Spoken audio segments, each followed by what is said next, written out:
Hi peeps. It's been a while. Was a bit busy. Health took a bit of a slope down again. It was seeing friends as well, getting back in the driving and a couple other things. Had to get my second vaccination on Saturday. So I've been very tired and very what's the word I'm looking for? Just exhausted is probably the best word to explain it. Complete exhaustion. So I've decided that I was gonna start a new book. A busy day on Friday, and then I went to start a new book, and then I ended up falling asleep, and then I went to start it, and then I got a shower on Saturday because I fell asleep on Saturday evening. Got a shower at like 11:30, and then started the book at like 1, and I was like, well, I'm not gonna start filming it now. Did a wee bit of reading yesterday, and then a wee tiny bit of reading today, because I went out for lunch and I went and seen the Black Widow movie in the cinema, and oh my god, it is so good, like so good. But definitely like Winter Soldier's still number one. Black Widow's definitely number two, 100%. So the book I am reading, and will be reading, and I'm wanted to say as well, I'm going to be doing things a bit differently. I'm going to be doing like a vlog a day and then uploading each day rather than a big massive one at the end. I think it'll just be easier for me to sort of sit and edit and stuff like that, and then a lot less pressure as well, I think. Because I'm still getting used to all this, you know, girl's gotta learn her ways still. So yes, I am reading The Bone Season by Samantha Shannon, and I'm literally 55 pages in. This will be spoiler filled as well, just to get that out there. So if you haven't read it, please go away, read it, and then grace me with your lovely, lovely presents afterwards. So from what I've gathered, it's like I really don't do well with science fiction-y type stuff. There's a part of the government in London for the past 200 years called Scion, if I'm pronouncing that right. If I'm not, please let me know. And it's an impressive campaign which is led in London. So anyone that's like clairvoyant is almost like illegal or against the law. So we've got the main character who is called Paige Mahoney, who was from Ireland and then moved to London when she was 10, I think, who works in the criminal underground part thing, and she is clairvoyant. What she does is go into people's like dreamscape or like their psyche part, and she works for like one of the main syndicate lords or whatever it is, because there's lords and there's ladies and stuff like that. We haven't got too much into it. So she works for one called Jackson, and she was doing work for him at the beginning. She got a train home, and on the train there was another clairvoyant, but she sort of took out her book and sort of read her book, or like a wee pod thing. To me it looks like, I thought in my head it's a Kindle. So she was reading that so that she wasn't really making eye contact with them, and then all of a sudden there was like a search by like the guards, and they came on and took their IDs, saying that they were like clairvoyants, and attacked them. And like one someone like three poltergeists, and then the other guy had like a guardian angel, like the other clairvoyant that was on the train with her. So he like used the guardian angel against them and stuff, and then she forced herself into one of them, and then forced herself into the other one. But what ended up happening is that she killed one guard and then pushed the other one not that far out, that he was like sort of trapped in like a psyche, and like he was like drooling and stuff like that, and he was just like not really there, but he was like trapped inside his head. So she went home, and her dad's he works quite high up in the government, and he doesn't know that she's a clairvoyant. He thinks that she's working on like an oxygen bar, they call them. I don't really get it. So I'm sorry, I can't really explain it. I'm hoping as it goes on I might be able to explain things a bit better for you. So she got like a shower and stuff and was really panicking, thinking that like highlighter's a mess. Thinking that they were going to come and get her, and they did. They came and got her, and they drugged her, and she woke up in a place called the Tower. And she was still coming around from this drug, so she was like really sick, and she woke up and she was like naked, and she wrapped herself in like the sheets. Then this girl came in, Pleon, I think her name is. They've all got like science fiction-y names, so if I'm pronouncing them wrong, again, correct me please.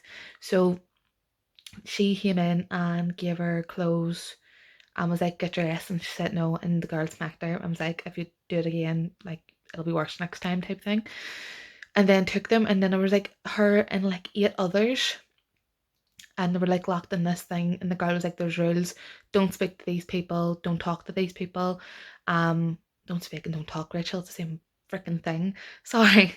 Don't speak unless spoken to, and then don't look at them or address them at all unless they address you.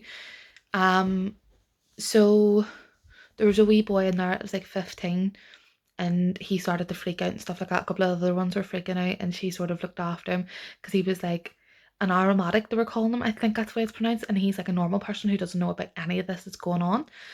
Not normal, but like human, like non-gifted, maybe would be a word for it. So they all go out. She made one friend called Julian. That wee boy, I think his name was Seb. So they'll get congregated in this type library thing. All these other clairvoyants get brought in, and then there's like these 9 people up in this stand, and they go on to say that they're from a place called the Netherworld, where she says there's only like the ether, which from what I sort of can gather is like your aura and the dreamscape place that she goes into and all them other things. That to me is the ether, where she's saying that's all we have. Like, we've never heard of anything else, because she was like, this is complete bonkers, I've lost my mind. As the girl was speaking, she was saying, oh, yous have destroyed your planet, and yous have done this, and there's these other people, things more like, who are like cannibals. Bit freaky. I can do zombies, I can't do cannibals. Deciding to eat your own, it's weird. Anyway, that they could come and destroy the place, but they've made an alliance with like the London government, or the cohort, whatever you want to call it, that they would get so many clairvoyants every 10 years to get trained up to then be trained to kill these things. So basically what they're saying is like, we could let you like just rot, or we could just train you up and let you go and do this. And if there's like, they call them yellow coats, so they're like cards. So you get 2 turns of being a yellow coat, and then you'll get put into some other with the overseer. If you're aromatic, which is the non-gifted folk, you work in their service. And then there was another thing that you're like used as an entertainer. So at the minute where I am, they're all sort of walking around and stuff, picking out who out of the group they want to keep. Some girl tried to make a run for it, and they blew the head of her. And then the guy Sebastian, he kind of like, or Seb, sorry, he like collapsed, and she was sort of left like holding him. And then someone picked Julian. And then there was a guy who was like looking at her, and she sort of made eye contact with him, and then was like quickly looking away. And no one had sort of picked her. It was between her, another clairvoyant, and then all the aromatics. So he was talking beside the main garden. Now he's sure something, or my god, what's her name? Nasira is like the main one to give the big speech, and they sort of like summoned her up, and it's like, what's your name? Where are you from? So at that point, that is where I am. I will be checking in and keeping you updated. So peace out. Literally 2 seconds after I said bye bye in the last one. The non-gifted are called aromatic, or yeah, aromatics, not aromatics, Rachel. They're not seasoning like. I've lost my mind. I'm so sorry. So she's been picked by this one, and he's called the blood something. Oh my god, I'm so stupid. Where is it? He's called the blood consort, and his name is Arcturus. And apparently he's a warden of the Masserhism. And these people who are like the alien ones from the Netherlands, holy god, the Netherworlds are called Rapham. You know what it is? I'm really apologising. This author is probably, not that she'll ever say this, but she's probably like, this wee girl cannot pronounce a single thing. Oh my god. So it's been a good lot of hours from caught up views. I haven't read that much because I got distracted by TikTok for like 45 minutes earlier, and then I kind of fell asleep too. But I'm on page 110. She was caught giving Seb food, and so they took him and they'd badly beaten him, and you have to do these different tests. So one is to like demonstrate your power, and then another one, I don't really know what the other one is. So they captured her outside the Amaratics, I think, like place where they're staying, and they brought him and they had been badly beaten, and they wanted her, because they knew that she was a dream walker, to like finish him off like how she did with the guards, and she refused to do it, and she sort of started fighting with one of the other ones. I forget what their names are. Prithians or something like that. Where is it? Oh my god. Is it? Oh, I don't even know. Anyway, she got in a fit with one of them, and they applauded her and were like, oh my god, you're so amazing and stuff like this.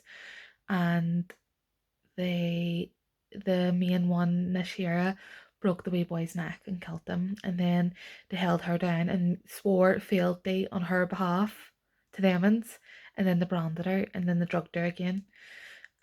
Before that, she met some one of the entertainers, Cutlass, and she keeps calling her sister and saying that they're part of a family now. She gave her some food and stuff. She met up with Julian and was talking to him again, and sort of just trying to work stuff out. There was a girl in it who was crying and stuff whenever they were all brought in together, and one of the boys sort of landed her in it because she was giving food to one of the kids as well, and they like shaved her head and beat her and stuff. So it's a bit nuts, like, but no, I'm enjoying it. So hopefully I learn all their names and stop making an arsehole of myself in this video, because you aren't really gonna really know what's going on, because I don't know what people is called. But oh, the warden as well, he was meant to train her, and he was like tomorrow, and then he came back to his room and she has to sleep in the same room as him. It's a bit weird. By the way, he's the main woman's Nashira, that's his fiance, which is a bit strange as well. Whole thing, she's like the blood sovereign to call her, and then he's the blood consort. So he wasn't born into it. So he, and then there's another blood sovereign, but the two of them can't marry because technically they're related and that would be incestuous. So I think I've caught you up on the politics there. This video is all over the place. I will try and be a bit better tomorrow. Yeah, he was attacked by something, and she like cleaned his wound. Well, she debated whether to kill him, and then she thought that someone, they might frame it that it was her that done it. But there's like a big massive bite mark on his arm, and she cleaned it and bandaged it up for him and stuff. And he warned her not to mention anything about it whenever she was going in for her test. So it's a bit dodgy. But I'm going to try and read up to page 200 or 198, I think, is the last chapter. 192. And that's the start of chapter 14. So I'm going to read up to that and then give a quick rerun and then get some sleep because it's like 12.